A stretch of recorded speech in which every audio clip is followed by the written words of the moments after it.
उससे पहले रूस के राष्ट्रपति व्लादिमीर पुतिन के भारत दौरे ने पूरी दुनिया में राजनीतिक हलचल तेज कर दी है।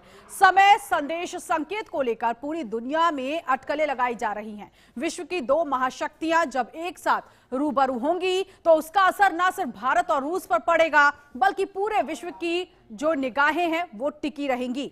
देश की राजधानी दिल्ली सज चुकी है, रेड कारपेट बिछ चुका है, सुरक्षा के इंतजाम ऐसे हैं कि बिना इजाजत चिड़िया भी ना उड़ सके, क्योंकि रूस के राष्ट्रपति भारत आ रहे हैं और भारतीय समय के अनुसार शाम 6 बजे का वो वक्त जब पुतिन भारत की धरती पर अपना कदम रखेंगे। ये कदम न सिर्फ विश्वास, दोस्ती और भरोसे का प्रतीक है बल्कि दुनिया के सबसे ताकतवर मुल्कों में से एक अमेरिका को दिखलाने, बतलाने और समझाने का भी वक्त है कि भारत किसी के दबाव में नहीं आता। ये नया भारत है और इसकी ताकत का लोहा व्हाइट हाउस में बैठे ट्रंप भी मान रहे होंगे। वहीं अब देश की सियासत में भी इस दौरे को लेकर एक नई राजनीति शुरू हो गई है। वो राजनीति है सत्ता बनाम विपक्ष की।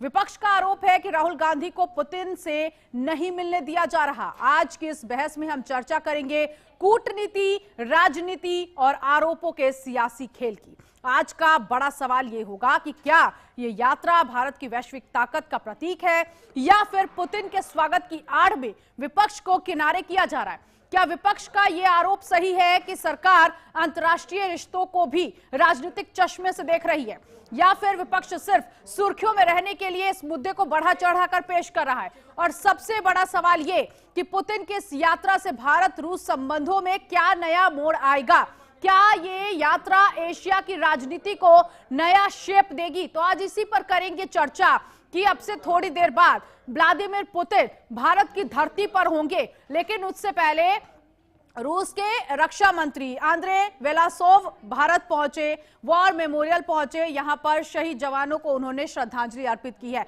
तो आज चर्चा करेंगे कि पुतिन का जो ये दौरा है भारत का, ऐसे में दोनों देशों के जो 25 साल का याराना है वो और ज्यादा कितना बढ़ेगा। इसके साथ ही साथ ये दोस्ती अब एक नई इबारत लिखने जा रही है, तो किस तरह से दोनों देशों के जो द्विपक्षीय संबंध हैं वो मजबूत होंगे। हालांकि इसमें विपक्ष की तरफ से कहा जा रहा है कि जो लोकसभा सांसद हैं, एलओपी हैं, राहुल गांधी, उन्हें पुतिन से नहीं मिलने दिया जा रहा है।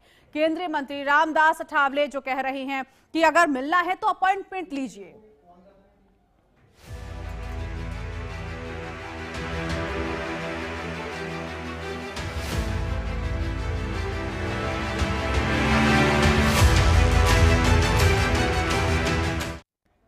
तो पुतिन का भारत दौरा, कूटनीति वर्सेस राजनीति किस तरह से हो रही है ये तो हमने आपको समझाने की कोशिश की, लेकिन आज खास मेहमान जब हमारे साथ होंगे तो उनसे पूछेंगे भी कि इस राजनीति के पीछे का मकसद क्या है। लेकिन उससे पहले पुतिन जब भारत पहुंचेंगे दोनों देशों के रिश्ते और कितने बेहतर होंगे। आपको याद होगा यूक्रेन और रूस में जिस तरह से हालात खराब है, यूक्रेन इस वक्त मॉस्को में ताबड़तोड़ गोलियां बरसा रहा है। जब पुतिन यहां पर पहुंच रहे हैं तो मॉस्को को तबाह करने की साजिश यूक्रेन की कैसी है और क्या नाटो के साथ यूक्रेन की डील हो रही है, ये वो तमाम सवाल है। जब हम आज अपने खास मेहमान के साथ जुड़ेंगे तो बातचीत करेंगे, समझने की कोशिश करेंगे कि इस दौरे के बाद रूस और भारत के संबंध और कितने मधुर होंगे। याद दिला दे कि पीएम नरेंद्र मोदी रूस 7 बार जा चुके हैं और जब आखिरी बार पीएम नरेंद्र मोदी पहुंचे थे तो कहा गया था कि शांति से ही समाधान का रास्ता निकलेगा।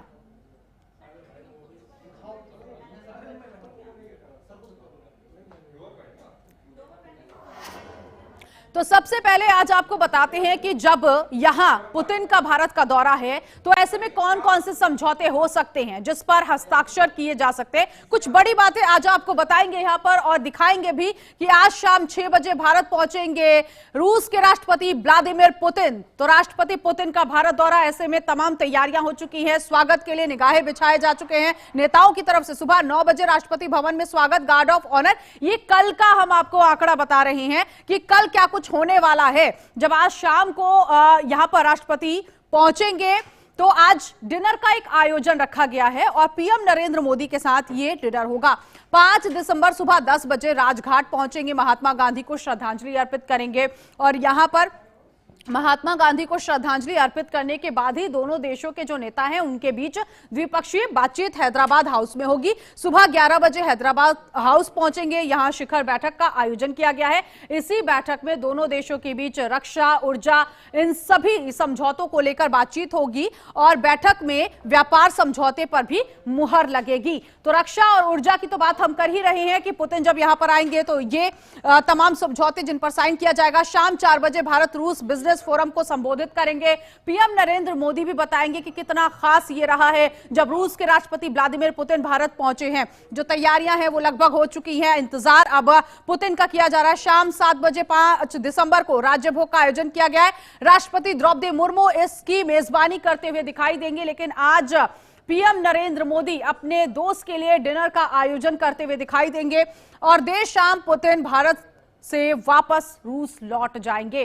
तो ये 5 दिसंबर का पूरा शेड्यूल है जो हम आपको दिखा रहे हैं। तो आज सिर्फ पीएम आवास पहुंचने का कार्यक्रम है। 23वें वार्षिक शिखर सम्मेलन में शामिल होंगे। रूस भारत दोस्ती की ये नई ऊंचाई ये कैसे आगे बढ़ रही है ये अब आपको समझाने की कोशिश करेंगे। देखिए 4 साल बाद भारत का ये पहला दौरा जो है पुतिन के साथ होने जा रहा है। इससे पहले जब राष्ट्रपति द्रौपदी मुर्मू पुतिन का स्वागत करेंगी, ये कल की खास तैयारियां जो हैं वो इस वक्त आपको बता रहे। रक्षा, ऊर्जा और व्यापार के समझौतों पर मुहर लगेगी। तो यहां इंपॉर्टेंट ये है कि भारत के साथ कौन कौन सी डील हो सकती है। इस डील में जो हथियार हैं वो कौन कौन से ऐसे हथियार हैं जिनकी डील भारत के लिए बहुत इंपॉर्टेंट है, भारत के नजरिए से बहुत खास है। Su-57 स्टेल्थ फाइटर जेट और S-400 सिस्टम पर चर्चा होगी। S-400 आपको याद होगा ऑपरेशन सिंदूर के वक्त इसी S-400 ने पाकिस्तान के छक्के छुड़ा दिए थे। लंबी दूरी की मिसाइलों और तकनीक हस्तांतरण पर भी विचार किया जाएगा। तो ये वो समझौते हैं जो भारत और रूस के बीच इन पर बातचीत होगी और HAL जेट रखरखाव में सहयोग करेगा रूस भारत का। ये बड़ी बातें आपको बता रहे हैं कि रक्षा समझौतों में कौन कौन से वो फाइटर जेट्स हो सकते हैं, वो वेपन्स हो सकते हैं जिसका इस्तेमाल आने वाले वक्त में भारत की तरफ से किया जाना है। इसका सहयोग पुतिन से लिया जाएगा। पुतिन के साथ रूस के ऊर्जा और व्यवसाय प्रमुख भी आ रहे हैं। देखिए सबसे इंपॉर्टेंट ये है रक्षा मंत्री रूस के यहां पर आ चुके हैं। आंद्रेई वेलासोव यहां पर पहुंच चुके हैं और अब रूस का सबसे बड़ा तेल खरीदार बना रहेगा भारत। ये एक सवाल यहां पर है कि जो डिस्काउंटेड क्रूड ऑयल खरीदा जा रहा है रूस से, क्या वो बरकरार रहेगा या फिर कुछ बदलाव हो सकता है। SCO ब्रिक्स मंचों पर सहयोग की समीक्षा यहां की जाएगी। तो भारत रूस की दोस्ती ये नई ऊंचाई आगे बढ़ती हुई दिखाई दे रही है। कुछ और बड़ी बातें आपको बताते हैं कि आखिर जब यहां पर पुतिन मौजूद होंगे तो एशिया प्रशांत क्षेत्र की भू राजनीति को नया आकार ये दौरा देता हुआ दिखाई देगा। इसीलिए हम कह भी रहे हैं कि क्या ये जो दौरा है ये एशिया में और ज्यादा हलचल मचा सकता है। क्या ये ट्रंप के लिहाज से अगर देखा जाए या फिर पाकिस्तान के लिहाज से देखा जाए तो क्या इसमें एक नई राजनीति नजर आ सकती है। क्या नेटो को लेकर भी आज हम समझने की कोशिश करेंगे। इसके साथ ही साथ यहां पर विपक्ष जो आरोप लगा रहा है कि जब उसकी सरकार थी यानी कि मनमोहन सिंह की सरकार थी उस वक्त विपक्ष के नेता किसी भी विदेशी मेहमान से मिलते थे। तो चलिए बताते हैं आपको मनमोहन सरकार में कौन कौन से विदेशी मेहमान आए हैं भारत की धरती पर। जॉर्ज W बुश जो अमेरिका के पूर्व राष्ट्रपति रहे, 2006 में इनका भारत का आगमन रहा। वो जब यहां पर आए थे तो कई समझौते हुए थे, उन पर हस्ताक्षर हुए थे। इसके अलावा बराक ओबामा अमेरिकी पूर्व राष्ट्रपति 2010 में भारत आए थे और उस वक्त मनमोहन सिंह की सरकार थी। साथ ही साथ व्लादिमीर पुतिन रूस के राष्ट्रपति 2007 और 2012 में वो भारत आए थे। इस वक्त भी मनमोहन सिंह सरकार थी और विदेशी मेहमान जो कि भारत की धरती पर आए थे दिमित्री मेदवेदेव रूस के पूर्व राष्ट्रपति 2010 में इनका भारत आगमन हुआ था। हु जिनताओ चीन के पूर्व राष्ट्रपति 2006 में भारत में आए थे। उस वक्त भी जब विपक्ष में भारतीय जनता पार्टी थी तो उनके कई नेताओं की मुलाकात हुई थी। वेन जियाबाओ चीन के पूर्व प्रधानमंत्री 2010 में भारत आए थे और ऐसे में आपको बता दें कि इसमें जो बीजेपी के नेता थे उन्होंने मुलाकात की थी इन तमाम बड़े नेताओं से मुलाकात उनकी हुई थी। तो ये वो मनमोहन सिंह का जो कार्यकाल रहा है जिसमें विदेशी मेहमान आए हैं भारत, उनसे मुलाकात हुई। तो किन नेताओं की मुलाकात हुई थी? सुषमा स्वराज की मुलाकात इन नेताओं से हुई थी। इसके अलावा आपको बता दें कि नितिन गडकरी भी थे। देखिए, लाल कृष्ण आडवाणी की मुलाकात हुई थी जब मनमोहन सिंह का जब समय था, कार्यकाल था, उस वक्त लाल कृष्ण आडवाणी ने विदेशी मेहमानों से मुलाकात की थी।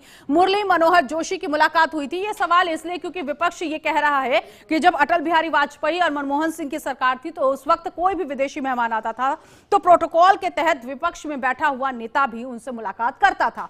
तो ये वो तमाम नेता हैं जिन्होंने मुलाकात की है। नितिन गडकरी की भी मुलाकात विदेशी मेहमानों से हुई थी। उस वक्त विपक्ष में नितिन गडकरी थे बीजेपी की तरफ से, वेंकैया नायडू, ये वो तमाम हम आपको नाम बता रहे हैं जो कि विपक्ष में मनमोहन सिंह के कार्यकाल में थे। इनकी मुलाकात विदेशी मेहमानों से हुई है। यशवंत सिन्हा, तो ये वो तमाम बड़े नेता रहे हैं बीजेपी के वो चेहरे जिन्होंने उस वक्त मुलाकात की थी जब मनमोहन सिंह सरकार थी।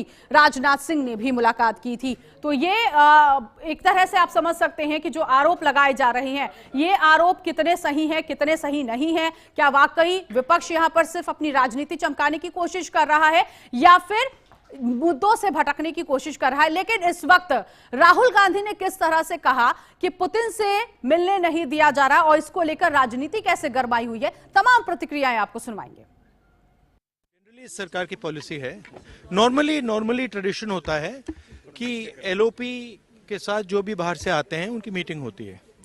ये वाजपेयी जी के टाइम होता था, मनमोहन सिंह जी के टाइम होता था, ये ट्रेडिशन रहा है। बट आजकल क्या होता है कि जो फॉरेन डिग्नेटरीज आते हैं या जब मैं कहीं बाहर जाता हूं तो सरकार उनको सजेस्ट करती है कि एलओपी से नहीं मिलना चाहिए। तो ये इनकी पॉलिसी है, ये हर बार करते हैं। जब मैं बाहर जाता हूं ये करते हैं, जब लोग यहाँ आते हैं मैं करता हूं। हमें मैसेज मिलता है कि हमें बताया गया है कि सरकार हमसे कहती है कि आपसे नहीं मिलना है।